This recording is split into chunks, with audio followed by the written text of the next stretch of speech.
So how we're going to do this, it's going to be a question and answer session with a bit of a chat in between, and maybe some fun facts about each other.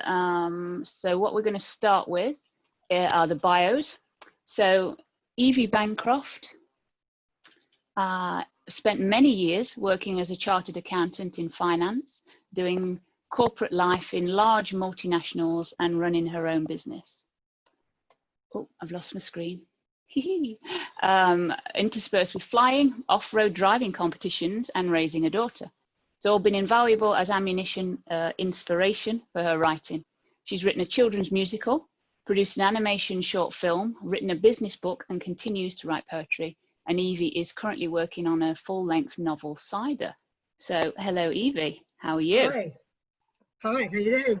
I'm good. Excellent. Okay. So, Valden Bush, if you'd like to just wave to the camera for everybody. Perfect. Valden is a huge follower of lesbian fiction, reviewing for LesFic sites and loving it. Reading all those books got her wondering if she could do it too. So she attended a writing retreat run by authors Bray Willows and Robyn Nyx. Who's heard of those? And they were convinced she could do it. She is currently in the middle of her first book, Nero.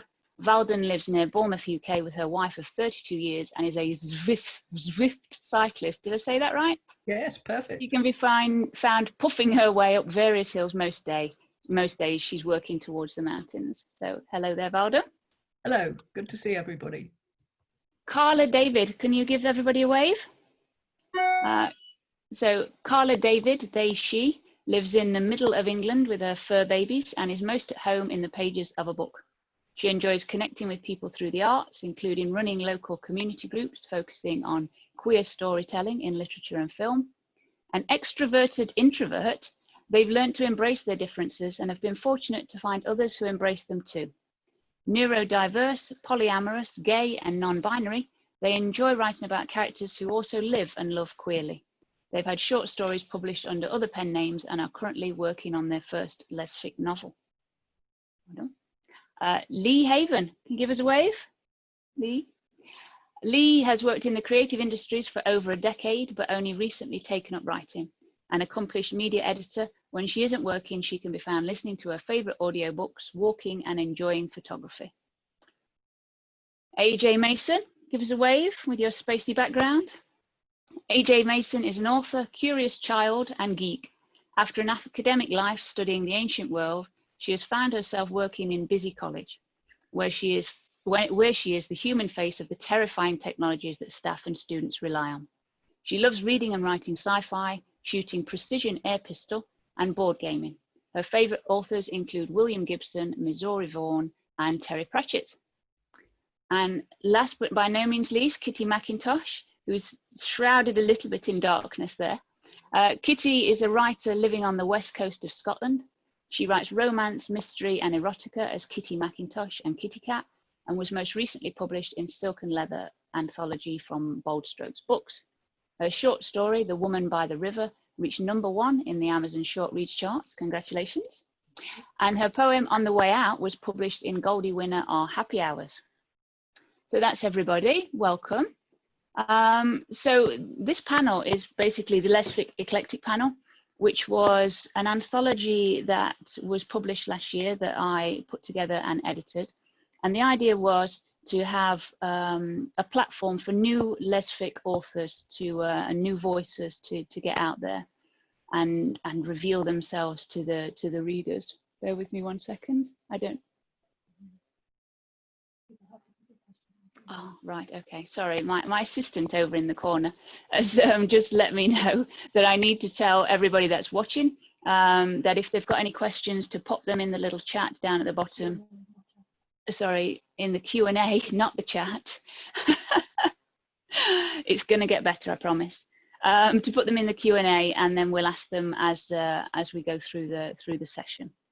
So, yes, the LesFic Eclectic, to get new voices out there and mix them up with established voices so that readers were interested in getting that book. And it's also a free anthology so that we're giving something back to the LesFic community of readers. So that's a little bit about it. So let's start off with a reading. How about we start with Evie, because you're in my top left-hand screen. What are you reading from, Evie?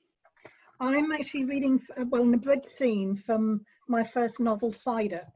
It's about a young woman trying to fight for a family business. Needless to say, it doesn't go to plan. So yeah. Okay. Start away. The following February, after 2 months solid, the rain stopped. Ella accompanied our Bob to the new orchards round Multinationals in his battered green Land Rover. His eyes focused on the road ahead and he clenched his jaw. The Land Rover jolted as it left the main highway, Ella steadying herself with the grab handles. Even the causeway, normally the high point above the lattice of rines and ditches bordering the fields, was a small river. She'd never seen it like this before. The wind howled and flicked up the spray. They passed abandoned houses, with only the upper floors peaking above the putrid water. The tang of dank drains and sewage reached Ella's nose, so she could almost taste it. She wanted to gag, but resisted the urge and put her hand over her mouth. Her fingers were frozen. These poor people, they've lost everything, she murmured as they turned the final corner. Our Bob didn't reply, as he was staring at the orchard. They tumbled out of the Land Rover onto the spit of dry land. The gate hung at a grotesque angle, like a dead carcass in a hangman's noose, where there should have been green furrows and healthy trees. Black crucifixes half emerged from the water. Some trees dangled at unnatural angles where the ground below had been washed away. The trees reflected on the water, distorted by the wind, stark silhouettes against the grey. Ella retched as she caught a whiff of rotting meat. A sheep had been caught high up on a hedge, marking the height the water reached, and the crows pecked at it. Shoo! Ella clapped her hands to scatter the birds. The clap echoed in the landscape like ripples in the water. Our Bob stood in fisherman's waders, stroking the trees, seemingly apologising he hadn't helped them, hadn't saved them. He broke off a branch, sniffed and inspected it. Squelching, he returned to where the Land Rover was parked. Smell that, he said, and handed over the blackened twig. All she could detect was an earthy dampness, no trace of the sweet bark of apple before the spring sap arises. Our Bob's shoulders heaved twice, and he turned away from her, peering back at the crosses. Ella slipped her hand through his arm, his tweed lightly scratching the skin of her hand. Is there nothing else we can do? Ella squeezed his arm tight. We'll have to wait and see.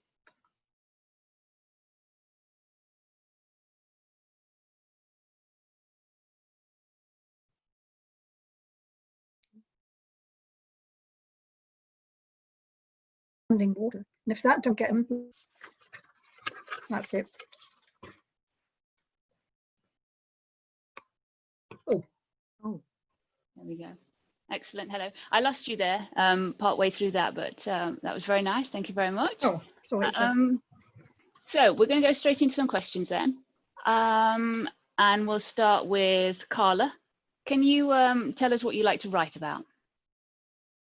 So for me, I've explored quite a few different genres in short stories, as I read a lot of different genres. But generally, I would just stuff that's character focused very much in terms of people's inner worlds and learning about them. Currently, I'm enjoying playing with the romance genre. So working within the general expectations, but subverting that quite a bit to fit in different identities and different types of relationships. And I'm having good fun with that. Excellent. That's great. And Lee, what about yourself? What do you like to write? Well, mostly I write romance, but usually with the added complication of either body image issues or psychological issues in the main characters. Super. Valden, what about you?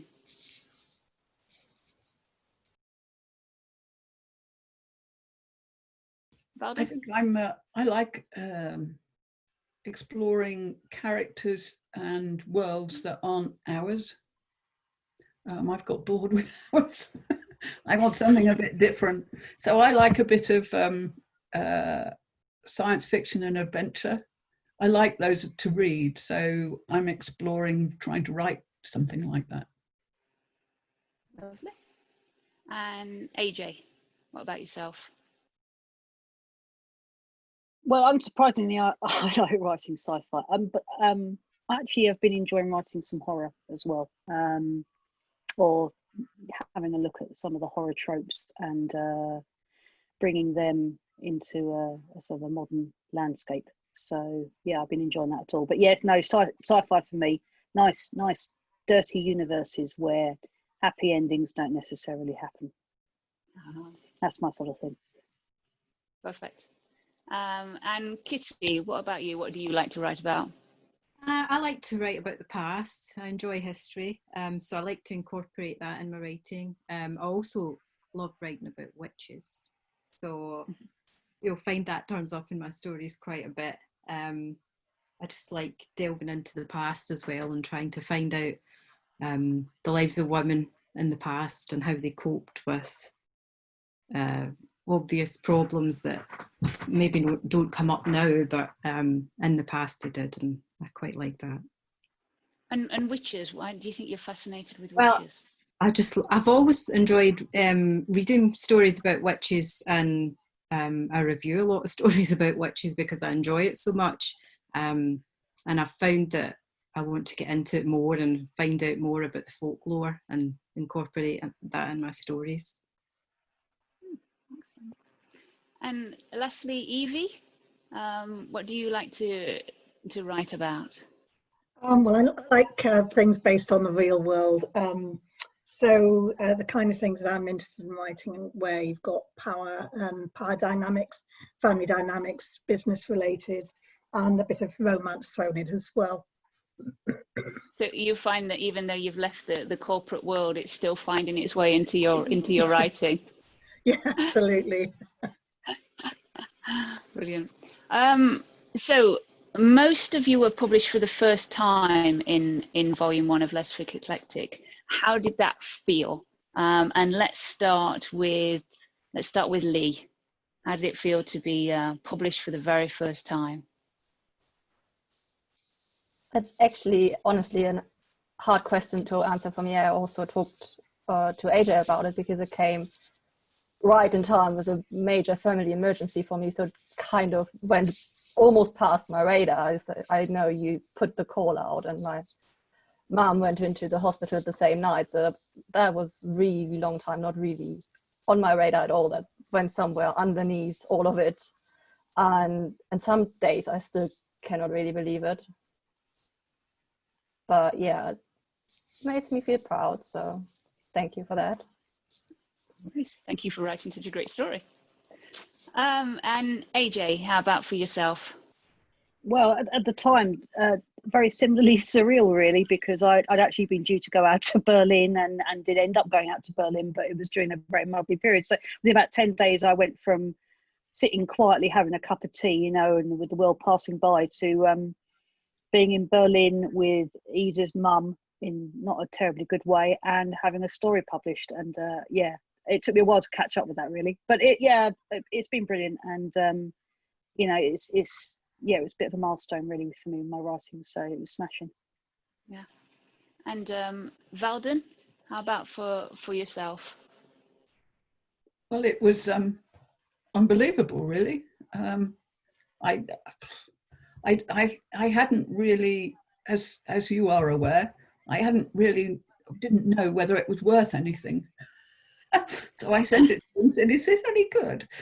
And I ended up in LesFic Eclectic, and I was absolutely chucked to bits. I really, really was. I just hope that I can write things that are interesting and that people want to read going forwards. You can. I can attest to that. I'm working on it. You are. You're working very hard. I'm a hard taskmaster. And Evie, for yourself, it was the first time you were published in this genre, I suppose, because you've written the business book.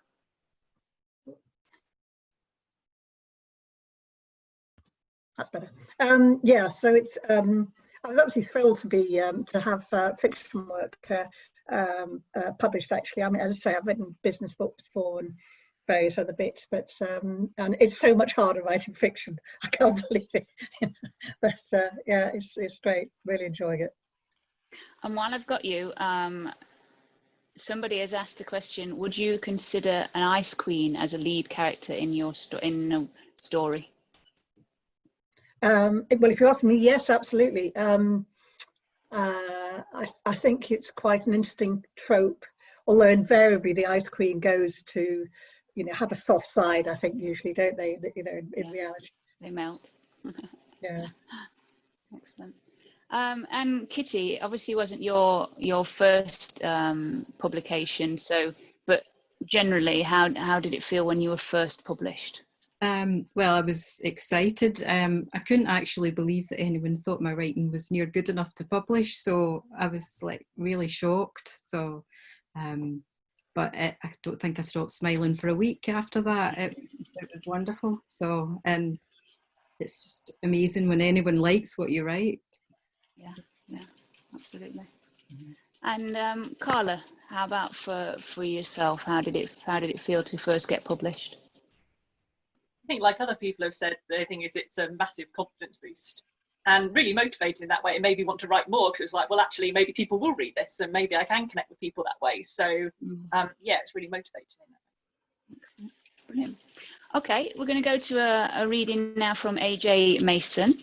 And just before we start, we've got a question from one of our attendees, from Sheena over in South Africa, I believe. And they would like to know when they can read the horror that you're going to write. Well, I've just finished writing a book, my first book. And so there's a little bit of way to go with that. But while I've been writing that, I've actually been starting to put together a collection of short stories, which, as I say, bring up to date some of these horror tropes and set them put them into a modern setting. I've had a lot of fun with that. So I'm starting to collect them, ready to get a bit more serious with those. So we're looking at 2021 for those? Yeah, I think so. Yeah. Yeah, excellent. Or maybe a little bit of a freebie taste on your website. Yes, perhaps. Cool. All right then. What are you going to be reading from? So I'm going to read from. I'm going to give a taster of my story that went out in LesFic Eclectic, which is called "Believe Me," and so I've just taken some of the words from that for people to listen to. Super. Traveling through the inky silence between the outer planets of the solar system, the probe's lights flickered. It was comfortably sustained by the solar panels that clad its body, feeding hungrily on the dwindling light of the sun behind it. Not that it needed a great deal of power. Instead, it used the winds of invisible energy to fill its wafer-thin sails, riding the solar currents and letting them propel it further out towards deep space. Its sensors pointed permanently forward, eager to explore. They fed constant information to its computers, which, having analysed the data from them, sent the results back to its home planet in regular bursts of radio waves. The probe's makers were proud of their creation. Its technologies were the pinnacle of astronomical engineering. They'd even adorned it with flags, engravings, which boasted to the universe that this was the case. So they would surely have been both surprised and disappointed to discover that its highly advanced sensor arrays had not picked up any sign of the huge object that was travelling at speed toward it. It made no attempt to avoid the probe, and when they collided, the probe made as much impact on its dark surface as a fly hitting the windscreen of a car. The last of the sunset was dipping behind the mountains as Jack approached the turnoff for the cottage. Cotton wool clouds the colour of candy floss decorated the sky above and promised more fine weather over the weekend. She'd switched on the lights and the beams lit up a startled rabbit by the side of the road, its eyes gleaming brightly before it leapt for the cover of the bushes. She strained to see the turnoff, looking for the stretch of broken fence and the abandoned, rusting bicycle frame that marked it. Turning up the track, she was pleased she drove an old Land Rover.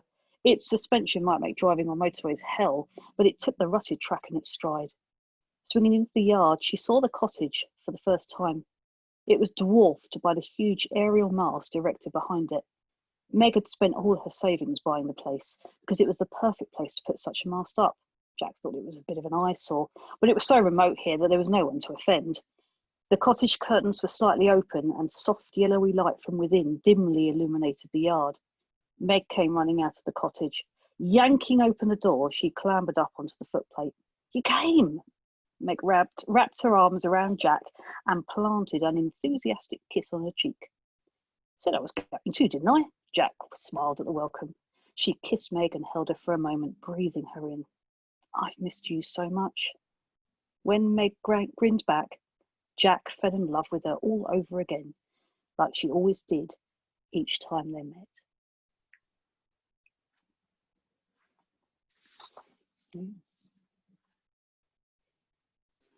There we go.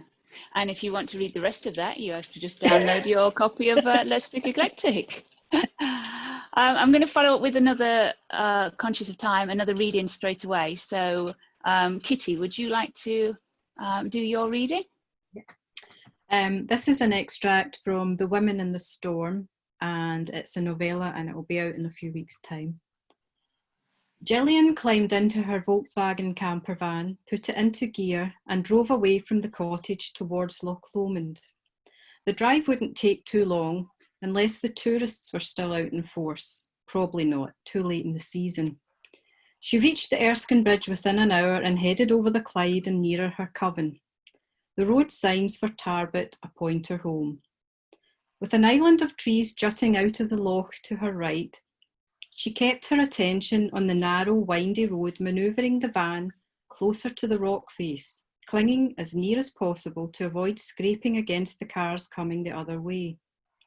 She watched out for the turning in the forest, disappearing into an opening that was invisible to other road users. A spell by the witches made it look like a fuzzy blip in the corner of their eyes. Trees towered over the area, their branches beckoning fingers. All around were purple thistles, lush green ferns, and yellow buttercups. The colours lightened her mood. Bramble bushes with juicy bursting fruits lined the path to a huge boulder, a boulder with an opening in it, the gateway to her coven. Gillian followed Morven along the corridor hewn out of rock towards the meeting room. It had been too long. The last time she was here, it had been decidedly unpleasant. Kerry didn't make it easy then, and she didn't expect she would today.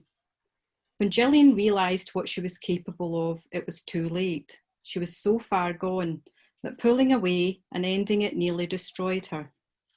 Morven arranged for the cottage in Largs and told her to stay away until she was stronger, until she could cope with seeing Kerry without letting her emotions overwhelm her. She didn't expect it to take almost 200 years though. Her only contact had been through letters and the odd visit from Morven or Felicia, Morven's wife. The orange glow of torches lit the way every few feet. The heat of the tunnels and the smell reminded her of the old days when her mother was in charge of the coven. Although hidden deep within the caves of the Tarbet Hills, it wasn't damp or cold. The heat of the earth permeated the tunnels, and the smells of cooking and baking wafted throughout, making her mouth water. If she wasn't much mistaken, a feast had been organised, the prodigal daughter returning and all that. She could hear chattering coming from the central chamber, loud chattering. The meeting was of the entire chapter, not just this coven. Telling a human about their world and beginning a relationship with one was never going to be a purely personal decision. By doing so, Gillian would be opening their people to discovery. Morven would have to put it to the vote. It wouldn't require unanimous agreement though, not when Kerry would have a vote and would never vote in her favour. First of all, she would have to convince Morven that what she was doing was the right thing. Morven led the way past the central chamber and to her own study, further down the corridor. Once in, she closed the door behind them and beckoned Gillian over to sit by the fire. So, are you going to enlighten me? You've avoided coming here for so long, it must be important. Gillian squirmed under the observant gaze of the old woman. She was no fool. There's a couple of things. The first is personal, but I know it can't stay that way. That's really why I'm here. The other thing, well, I'm not quite sure what that is, but I need someone to talk to try and make sense of it. As she filled the older woman in on her feelings for Diane and the strange happenings in the town, she felt an unexpected release of tension, a lightness she hadn't felt for so long. Very nice. That's very intriguing. I like that. And I always like to see two different worlds coming together. That's always very good when you're trying to pair a human with something otherworldly. It's very cool. So I'm going to go in with another reading. So Carla, I believe you're reading from the short story A Comet's Kiss that you had published in LesFic Eclectic, yeah? Yep. Super. So this is from the middle of the story. I'm not going to give much introduction. I think I'll just read it and... Sure. You've got some thinking to do. Nadine's word echoed as I took out the fancy writing set I kept for one purpose. It was tempting to type a draft before I committed anything to paper, but the solid weight of the pen in my hand made me feel closer to Amber. The act of guiding it across the textured paper was like reaching for her. She was the only person I wrote to by hand, the only person I knew who deliberately lacked any online presence, and I barely picked up a pen except to ink my sporadic missives to her. I hadn't told Nadine the method by which we kept in touch over the years. Surely even she couldn't take a pen-pal relationship seriously. On the desk in front of me, a battered storage box overflowed with handwritten letters, all in the same scrawled hand that had become as familiar as my own. 20 years of letters. Some expansive essays, some brief and enigmatic, some merely functional, setting out dates and desires, some simply reaching out and reconnecting. It was true I'd deliberately pushed her aside while I'd been wrapped up in romances that had never stood the test of time, but she'd still been there for me through some of my darkest points. My comet, lighting up the night when I needed it most, burning away the debris of another broken relationship, family tragedy, or failed career. She'd always come back for me, and I'd always turn back to her. So what did I want? There were times when I craved more than our brief moments together. I'd even fantasized about asking her to settle down with me, have babies and mortgages and all those things we're supposed to desire. Even in my fantasies, it felt wrong though, forcing us into forms we weren't built to take. My pen started to glide over the paper, as if it knew better than me what I needed to say. I covered page after page with thoughts I'd never spoken, feelings I'd never shared. When I finished, I thrust it into the envelope and didn't give myself the chance to reread it, in case I whipped out. 20 years of writing to my lover. And yet, it was the first love letter I'd ever written. I marched to the postbox, breathing much faster than the short walk justified. Chest thumping, I pushed it in and let go. The downside of snail mail, of course, was what the name suggested. The wait was interminable. I had no way of knowing if or when she'd received it. A tracked parcel, although tempting, would have seemed suspicious. She was bound to question the need for her signature and confirmation of her location. So no double ticks, no bobbing heads, not even a mail sent. All I could do was wait and carry on as if nothing had changed, and pray nothing had. Very nice. And I really love that story, and it's an unusual. We don't get to see a lot of polyamory in LesFic, so I think you did that really well in that story, and I'm very much looking forward to the book that you're writing at the minute. And there's a question for you that's just come in that's asked, who are your writing influences, Carla? It's something I've been thinking about. It's quite difficult to tell because I'm someone who read so widely and so much. At the moment, it's actually non-fiction authors I'm reading more, people like Meg John Barker and Tigver Wolf, who look at relationships and how we are with ourselves and other people differently. That has made me kind of think about my own identity and also how to challenge some of those hetero norms and still experience romance and relationships that other people can relate to. So yeah, I've been going that way more. Excellent, very good. And Kitty, a question for you based on your reading was, how much of your witch lore is from existing ideas and how much have you made up to fit the world that you're creating? A bit of each, actually. Yeah. I started writing the first draft and it was all from my own ideas, and only then, once I started going back over and doing another draft and another draft, then I had started looking into more of the witch lore and whatever, and the witch's Bible and that kind of thing, and added in bits from that. But, that's a bit of each. Yeah, lovely. All right then, Valden, if we can unmute you. Are you reading, I believe you're reading from your current work in progress, Nero? Yes. Excellent. I decided to be daring. So if you could just introduce it to the audience.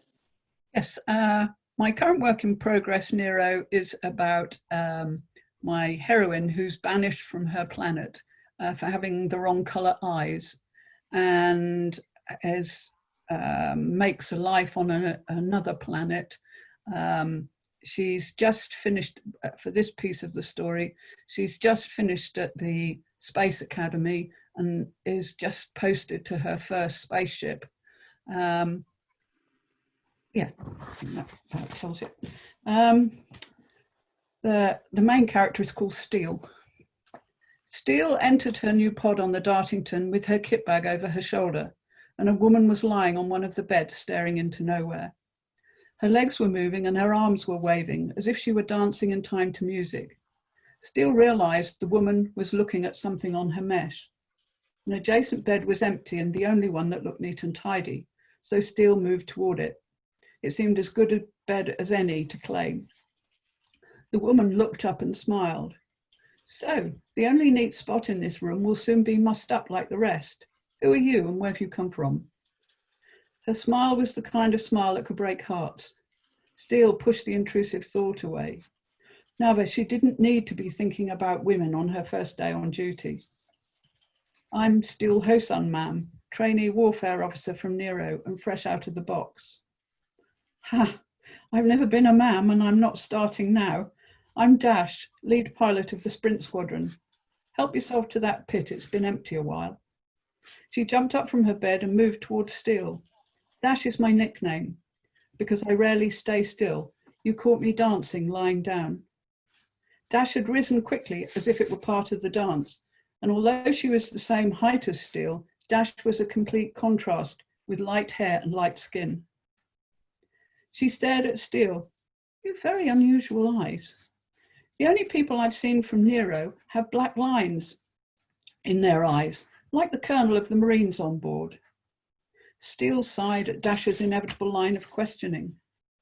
I'm one of a kind. I'm the only black-eyed Neroian, and I was banished several seasons ago, just like the Starburst people. She sat on the end of the bed. But I seem to be doing all right as part of the Alton Defence Force, and it's really good making friends. It wasn't so easy on Nero. I'm sure the pilots will enjoy getting to know you, Dash said, and winked. Did you come alone, or are there more of you? Yes, there's a Pargent called Quester in a pod close by. They're a good friend, and there are more new officers from training, but I'm not sure where they are. Ooh, a Pargent. They must be accomplished. Only a few of them are allowed into the Alton Defence Force and this sector of space away from the Allied nations. A friend, you say? Dash raised her eyebrows. Yes, we were in Epsilon pod in training together, and we got on well. They are so far from where they grew up, as I am, and it means we understand some of each other's problems. They don't date as they only get together with other Pargent. Did any more humanoid females come on board with you? Dash was looking at the bulkhead as she asked the question, as if she were feigning disinterest. Steele put her kit bag on her bed and glanced toward Dash, who kept her gaze away. She was still pretending she didn't care. Dash was obviously more interested than she was admitting. Yes, there are one or two, but I'm not sure where they've been posted. Are you looking for someone in particular? I'm sure Quester, the Pargent, might be able to. And there I'm leaving it. Ah, very nice. That's a bit mean though, because you're not actually getting it out this year, are you? Still working hard on it. I suppose you can ramp up the anticipation for 2021 when it's I will. you're going to get published. Out in 2021 for sure. Yeah, I'm committing to it now publicly. Brilliant. I'm just going to share the screen for. Bear with me 1 second. For submissions for the second. Only host. It's going to do it. It's not going to let me do it. Ha! Damn it. Why won't it let me do it? No. Okay, ignore that. We're going to go to Lee Haven. So if you could introduce your story, Lee, and then AJ is going to be reading it for you, I believe. Yes, so AJ will read a piece from My Pleasure, which is also published in LesFic Eclectic. And it is set in an escort establishment where somebody who is on their free day is picking up somebody who's new to the scene. And I don't or won't do any more introductions because I think the rest will speak for itself. What do you want to happen tonight? I asked, my voice husky with desire. I don't know. Her voice shook so badly that it was only just possible to hear what she'd said. I moved back in front of her, hoping that I could decipher in her face what she clearly wasn't willing to say. What do you need? The corners of her lip drew down and started to quiver slightly. Her shoulders slumped forward. She couldn't say what she wanted or needed. Had previous lovers been so harsh on her fantasies that they'd all but silenced her? Can you tell me what you don't like? I said softly, not wanting to frighten her out of the room. She shook her head and, if it was possible, looked to retreat into herself further. She looked beyond me to the door. Please, no. I stepped away to give her some space. Has anyone hurt you? No. Her voice was more forceful this time. No one has touched me. Ever. She drew her lower lip between her teeth and looked away. You've never slept with anyone? Her eyes locked onto mine and she shook her head. No. I couldn't help but wonder why, but I didn't voice the question. If she wanted to, she could have her pick of anyone in any bar. Are you sure you want this to be your first time? I reached for her hand and tenderly stroked her wrist. I really needed her to know there would be no hard feelings if she changed her mind now. Did I really want her to change her mind? Dawn's other hand came up, holding onto my forearm with surprising strength. Please, I want to feel the touch of another woman on my skin. I want to feel.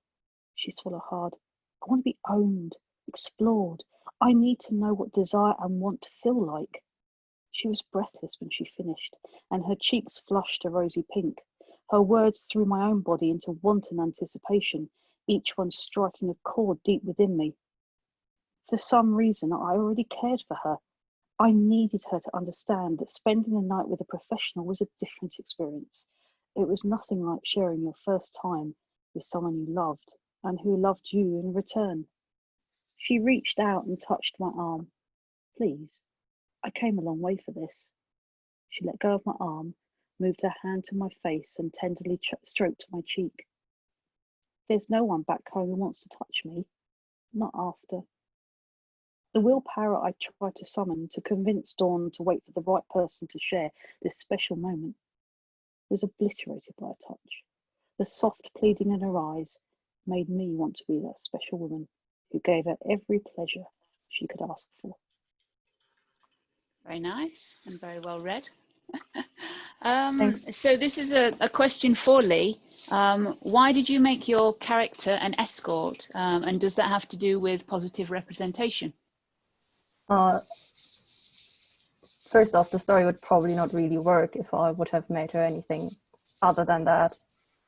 And also a lot of was positive representation, because I think it's usually more portrayed as a shadowy pursuit. So it was for me important to take the negativity out of it, out of the entire stigma that is on both sides of the story.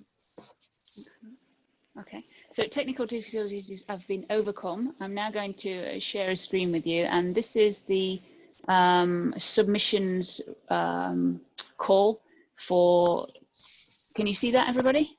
Yeah. So this is the submissions call for LesFic Eclectic Volume 2. The deadline is the 31st of August 2020, and we're looking for stories from 1,000 to 4,000 words from either people that haven't been published before or people that have are only new to the scene. So that is what's going on there. And you can also get in touch with me afterwards if you haven't written this down while we're doing that.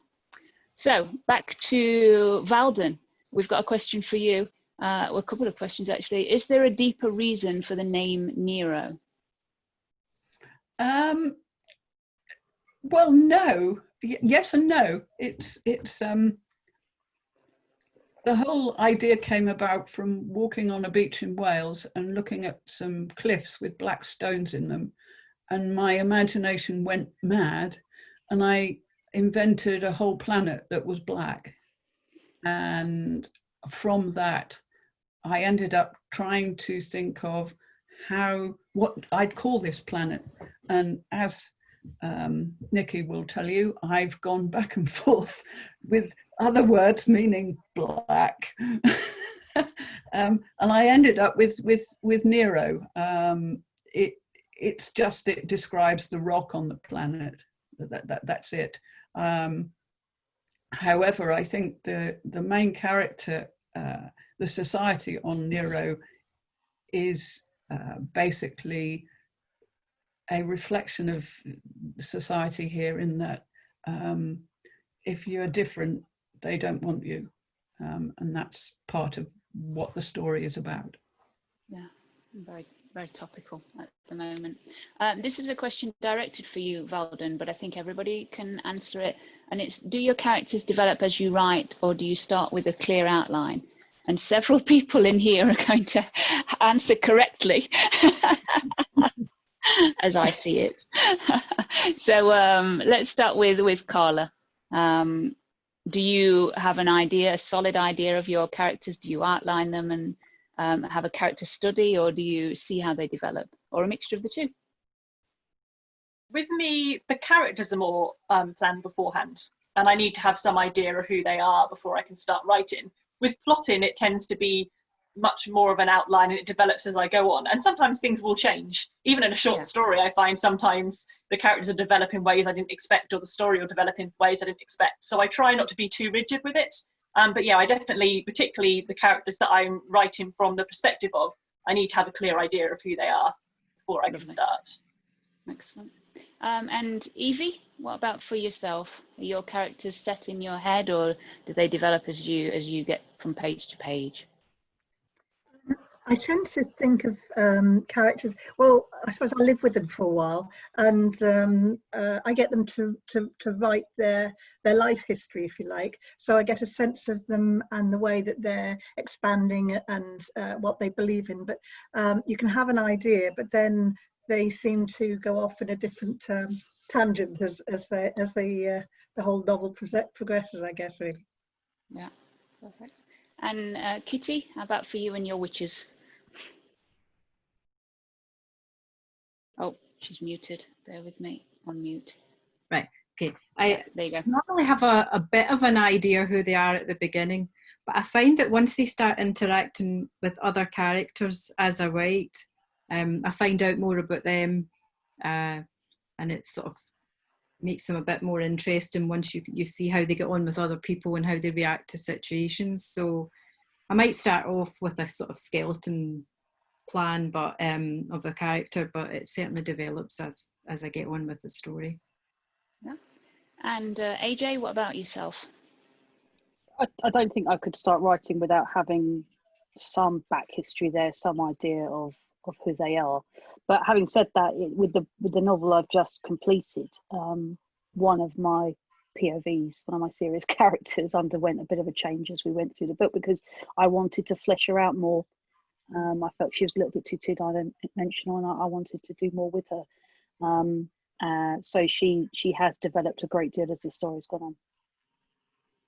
And Lee?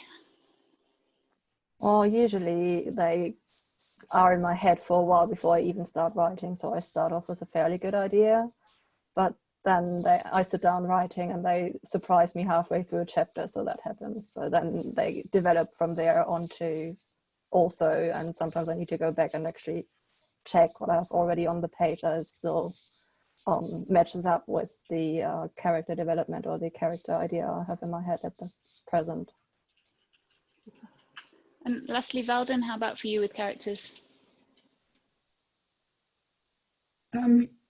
Yes, they're all planned out in advance. I'm looking up here because I'm looking up at my plans up on the wall here. But I have to say that they surprised me. As you know, I had to contact Nicci and say, two of my characters who are not main characters have ended up in bed together, which wasn't in the story. Does that matter? So your characters sort of take a life, I don't know. And if you'd said to me that they were going to do that in the beginning, I'd have said, oh, no, that's nothing to do with it. But there you go. It just comes out, doesn't it? Yeah, absolutely. Okay, so unfortunately, that is all we've had time for. That time has just zoomed past, and all the questions that we had have just gone by because we had some great questions from the audience instead. So I'm going to have another go at sharing the screen. And as I said at the top of this this panel, we've got a series of authors that are involved in this this event today that have very kindly given their some books to swap with you, basically, if you do make donations to any of these organizations. And I can send this to you by email. So if you just want to let me know, I can send that to you. And then this is the contact details for the authors that have participated in that. And again, we can do this after. I can send them to everybody that that is interested in that. And there's audiobooks and ebooks available that people have donated in exchange for donations to one of those organizations that were listed on that list. So thank you very much. Thank you very much to all of my lovely panelists. I don't know how that time just disappeared. We've had a great little chat, and that's great. There were a couple of questions we didn't get through to. But unfortunately, oh no, my technical administrator says there were no questions we didn't get to. We got everybody's questions, so that's good. So thank you very much. And so there's lots of stuff going on for the rest of the day. There's a panel coming up at 3 o'clock, which is playing with words, which is poetry and performance art. And we've got Romance and Roses, mixing it up, and a little something literary. And then 8 o'clock till 10 o'clock, all of the authors are going to join in a meeting, and we'll have breakout rooms for people to chat to authors individually or in small groups. So I hope you'll join us for that. Oh, and Sheena just says, AJ, she can't wait for that horror book. Next year, promise. It's something that we don't see very often in the lesfic genre. Oh. So yeah, definitely. Okay, so thank you very much, everybody, and thank you very much to our audience for tuning in. And we shall hopefully see you in some of the panels later. Thank you very much. Brilliant. Thanks. Bye. Bye.